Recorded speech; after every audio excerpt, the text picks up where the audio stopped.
기술적인 분석을 왜 하는가에 대해서부터 좀 논의를 한번 해볼게요. 이 기술적인 분석이라는 것 자체가 이제 차트에 모든 것이 담겨 있다라고 생각해서 차트를 분석을 합니다. 여기에 그 원리는 뭐냐면요, 어떠한 뉴스가 나오던지 어떠한 이슈가 있던지 그 모든 것들은 이 터지기 전에는 이 차트에 모든 게 담겨 있다, 캐치를 할 수 있다라는 거에서 시작돼요. 그리고 이 차트를 보면서 우리가 가장 알아야 될 거 뭐냐면, 이 기술적 분석의 어떻게 보면 핵심은 그거예요. 역사는 반복된다 라는 거예요. 실제로 우리가 역사에서 많은 것들을 가져옵니다. 옛날에 왕조시대부터 지금까지 똑같아요. 반복되는 경우들의 그 현상들이 되게 많아요. 이 차트라는 걸 분석하는 이유 자체가 그거예요. 기존의 이런 지지라든지 저항이라든지 패턴이라는 것 자체도 근거는 그거예요. 역사가 반복된다. 예전에 반등 구간이 있었다면 똑같이 반등을 할 수 있는 확률이 높다라는 거.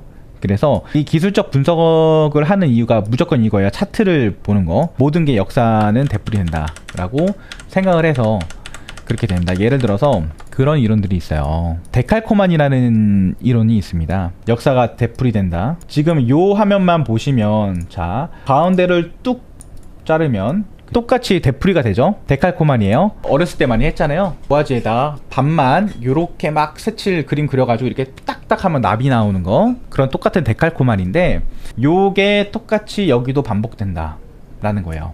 보시면은 반복이 되죠. 100%의 확률로 똑같은 거는 아니에요. 하지만 되풀이될 확률이 대단히 높다. 자, 이런 이론이에요. 그래서 차트를 분석하는 이유가 그거예요. 역사가 되풀이가 된다. 그래서 우리가 흔히 알고 있는 패턴이라든지 지지라든지 저항이라든지 그런 것들이 적용이 되고 매매가 시작되는 거예요. 이런 부분에서는 빠질 것이다. 왜? 과거에 빠졌으니까 이런 부분에서 빠질 것이다. 이런 것들. 여기까지 오면은 빠질 것이다 라는 거. 그리고 이런 자리에 오면은 반등이 나올 것이다. 디테일하게 쪼개면은 여기도 있어요. 여기 이렇게 될 것이다. 이런 거에서 시작이 돼요. 그래서 이 기술적 분석이라는 것 자체가 역사는 되풀이가 되는 거고, 어떠한 무슨 흔적은 차트에서 숨길 수 없다라는 이론이 강해요. 예를 들어서 주식을 얘기를 해볼게요. 어떠한, 여러분들이 잘 그 차트를 좀 보시면서 캐치를 해보시면 되는데, 뭐가 있냐면 주식의 차트가 보면은 요런 식으로 박스를 그리다가 요런 상단을 돌파를 하는 순간이 나와요. 저는 실제로 많이 겪었어요. 이때 제가 매수를 했어요. 매수를 했습니다. 매수를 했는데 갑자기 그 다음날에 아주 호재 공시가 나오더라고요. 호재 공시가 나와요. 그러면서 얘가 4연상인가를 갔던 적이 있어요. 근데 이때 당시에 저는요, 이 종목이 무슨 이슈를 담고 있는지, 어떤 뉴스가 나오고 어떤 공시가 나올 건지 전혀 알 수 없었어요. 근데 이거 보고 들어가는 캐치가 됐죠. 이 차트에서는 어떤 현상이었냐면은 이런 공시라든지 어떤 호재거리들이 나오기 전에 매집 현상이 있었던 거였고, 그리고 상단을 돌파하면서 슈팅이 나왔던 것들. 그래서 요렇게 어떠한 이슈가 무엇이든지 다 차트에 미리 읽어낼 수 있다라는 이론이에요. 거기서 이제 기술적 분석이 시작이 되는 겁니다. 여기서부터 좀 참고를 해보시면 될 것 같고, 내가 왜 기술적 분석을 해야 될까? 저희가 저번에도 한번 논의했잖아요. 기술적 분석가, 기본적 분석가, 심리적 분석가, 세 종류가 있는데 왜 기술적 분석이 뛰어난가에 대해 설명해 드렸어요. 그래서 여러분들도 한번 그런 의미도 한번 생각을 해보세요. 마냥 차트를 분석하면 뭐 된다라는 것보다도 역사가 반복되는 거고, 그리고 차트에 어떠한 뉴스가 나오기 전에, 모든 이슈가 나오기 전에 이 차트에는 흔적이 남는다. 그거를 캐치하는 능력을 길러서 수익을 낸다 라고 생각하시면 돼요. 그게 기술적 분석인 거고, 또 기본에 대해서 또 추가적으로 얘기를 해보면, 차트를 분석을 하고 분석 능력을 기르기 위해서는 어떤 것들을 알아야 되느냐가 중요한 건데, 그렇게 어려운 내용이 아니야. 혼자서 책을 보고 막 하시면 내용이 어려울 수밖에 없어요. 막상 알고 보면은 핵심들은 되게 간단한 이론들이에요. 그런 것들을 좀 책에서는 되게 어렵게 비꼬아서 그런 건데, 기본적인 거 한번 설명해 드릴게요. 일단은 이 캔들에 대해서도, 이 캔들 있잖아요. 이런 캔들. 자, 양봉과 음봉으로 생각을 해볼게요. 자, 이런 것들을 우리가 캔들이라고 불러요. 캔들이라고 부르는데, 캔들의 구성 요소 4가지. 시가, 종가, 고가, 저가겠죠. 자, 근데 이 캔들의 움직임에 대해서 여러분들이 조금 고민을 해보셔야 돼요. 뭐냐면, 이 캔들은, 이 캔들이라고 하는 형태는요, 저는 정의를 어떻게 했냐면, 뭐가 됐던 저는 딱 이렇게 4가지의 형태만 있다고 생각을 해요. 캔들에 대해서, 이 모양에 대해서 우리가 해석을 한번 해보죠. 해석을 한번 해볼게요. 제가 내린 결론은 하나예요. 자, 이게 양봉이죠. 코인으로 치면은 이 녹색인데 상승봉이라고 표현을 할게요. 자, 이게 상승봉이죠. 이 캔들이 어떤 봉이 가장 상승세가 좋을까요? 강한 힘을 분출해주고 있을까요? 첫 번째는 얘겠죠. 그쵸? 장대 양봉이니까. 두 번째가 얘예요.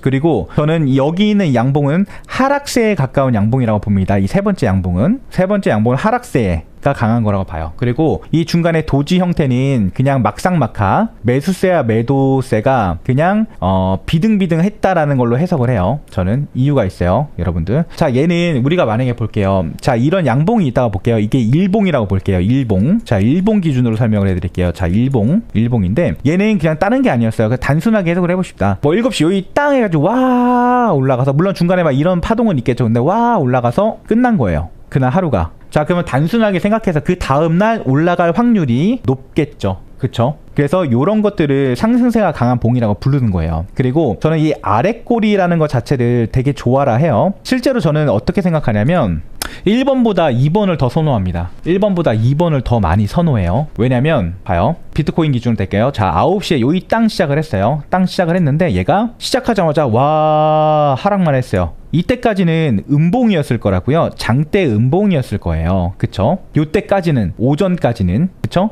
요런 형태의 음봉이었을 거라고요. 근데 내가 우울한 상태에서 아씨 나 롱 잡았는데 떨어졌어, 아 큰일났네 어떡하지, 우울한 상태에서 밥을 먹고 커피를 한잔 했어요. 근데 밥 먹고 나왔더니 갑자기 얘가 이 하락세를 전부 다 말아 올리면서 상승으로 종료가 됐어요. 이 얘기는 단순하게 보면은 오전에 나왔던 이 많은 하락세들을 다 잡아먹는 상승세가 나와버린 거예요. 그러면 생각을 해보세요. 매수와 매도 세력이 서로 싸우는 거잖아요. 항상 말씀드렸어요. 저는 차트의 해석을 매수와 매도 세력이 서로 싸우는 거라고 봅니다. 근데 오전에 100이라는 힘으로 매도세가 쭉 힘을 줘서 내려왔어요.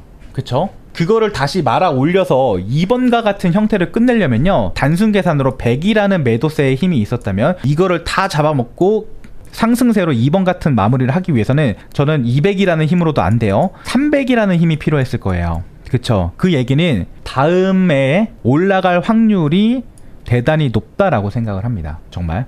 이렇게 캔들을 해석해요. 특히 일봉 차트 볼 때 이거 많이 이용합니다. 특히 어떤 때 제가 제일 좋아하냐면 저항대를 2번의 캔들로 깨는 걸 되게 좋아해요. 중요했던 구간들을. 1번하고 2번은 상승세로 봤을 땐 되게 좋은 캔들이에요. 근데 저는 이 3번은 대단히 좋지 않다고 봐요. 이 3번은 별로 안 좋다고 생각하는 이유가 뭐냐면, 단순하게 또 생각을 한번 해볼게요. 이 3번이 똑같은 개념으로 다가가 봅시다. 요이 땅 시작했을 때 요때까지 올라갔을 때, 여기까지 올라갔을 때는 모습이 뭐였겠어요? 1번하고 똑같을 거라고요. 1번하고 똑같았어요. 그쵸? 극상승세를 보여줬습니다. 근데 이 상승세를 올릴 때 똑같이 힘이 100이라는 힘이 적용이 됐을 거예요. 그쵸? 근데 밤과 새벽 사이에 요런 식으로 이 상승세를 다 반납을 했어요. 반납을 해버리고 이렇게 마무리가 됐어요. 저는 요거를 하락에 더 비중을 실어요. 이건 다음날에 떨어질 확률이, 올라갈 확률보다는 떨어질 확률이 좀 더 높겠다. 비중을 따지면 6대4, 떨어질 확률이 6, 올라갈 확률이 4, 6대4나 7대3 정도의 비율로 봅니다. 그래서 선호하지 않아요. 4번 같은 경우에는 뭐냐면, 제가 가장 좋아했던 거, 저는 일봉이 이렇게 나오는 걸 가장 좋아한다고 말씀을 드렸잖아요. 왜? 그냥 매수 세력과 매도 세력이 이게 빨간색이건 파란색이건 의미 없어요. 그냥 하루 종일 뚝딱거리고 싸우기만 한 거예요. 아직 방향성이 정해지지 않은 캔들이 돼버리는 거예요. 그래서 저는 일봉 차트를 분석할 때 이런 캔들이 나오면 의미 없음으로 봅니다. 책 중에는 이런 내용이 있어요. 뭐냐면, 상승세가 나올 때 이런 도지 모양의 캔들이 나오면은 반전이 될 수 있다라고 생각을 해요. 얘기를 많이 합니다. 책에 그렇게 많이 써 있을 거예요. 근데 저는 여기에 대해서는 약간 반반? 왜? 물론 강한 상승세가 나오면서 소강 상태가 된 게 맞아요. 맞지만 굳이 요 캔들 하나에 의미를 두지 않습니다. 왜? 소강 상태지만 그 다음날 올라갈 수도 있고 떨어질 수 있는 거죠. 오히려 저는 여기서 신뢰를 받는 거는 아랫꼬리가 긴 요런 양봉이 나온다든지 음봉이 나오든지 이걸 더 선호해요. 그래서 이런 캔들 하나하나를 요런 식으로 해석을 해요. 모양을 가지고. 그래서 이 안에서의 약간 변형은 있겠죠. 몸통이 좀 더 길거나 꼬리가 좀 더 짧던가 꼬리가 길거나 이런 변형은 있을지언정 저는 캔들의 모양은 이 네 가지로 수렴한다라고 생각을 합니다. 이렇게 네 가지로 수렴한다고 생각해요. 참고를 하시면 될 것 같고, 자 반대로, 자 이번에는 음봉에 대해서 논의를 해볼게요. 음봉은 반대의 개념이겠죠. 그쵸? 자 이런 형태가 될 겁니다. 이렇게 네 가지의 모양이 있겠죠. 하락봉이라고 볼게요. 장대 양봉 당연히 세겠죠. 두 번째, 세 번째, 네 번째 캔들이 있는데 이 두 개는 하락세가 강한 거 맞아요. 해석 똑같죠? 시작하자마자 와 하고 끝난 거예요. 그쵸? 다음날 떨어질 확률이 높겠죠? 얘도 마찬가지죠. 얘는 저는 또 2번을 더 많이 선호를 해요. 이 꼬리, 저는 꼬리의 길이가 방향성이라고 봅니다. 꼬리의 길이가 방향성이라고 봐요. 꼬리가 이렇게 길다는 얘기는 하락 방향이 센 거라고 보고요. 위로 이렇게 꼽혀 있는 요런 모양, 예를 들어서 이렇게 되면은 이 꼬리가 하락 방향을 예시해 주는 거라고 보고요. 여기서 같은 경우에는 이렇게 상승하는 거라고 봐요. 꼬리의 길이를 방향성이라고 봐요. 화살표랑 똑같죠? 약간 요런 느낌, 화살표. 요런 식으로 해석을 합니다.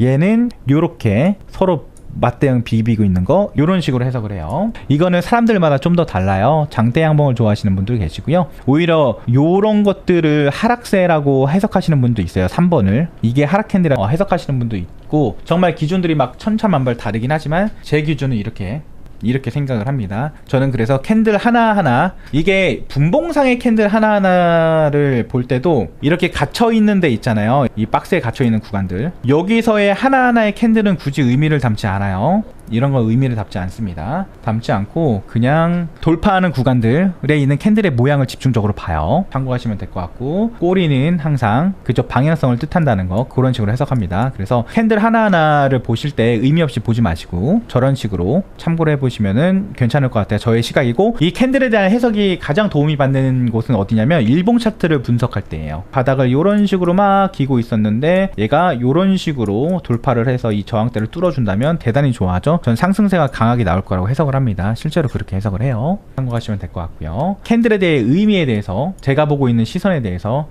설명을 해드렸어요.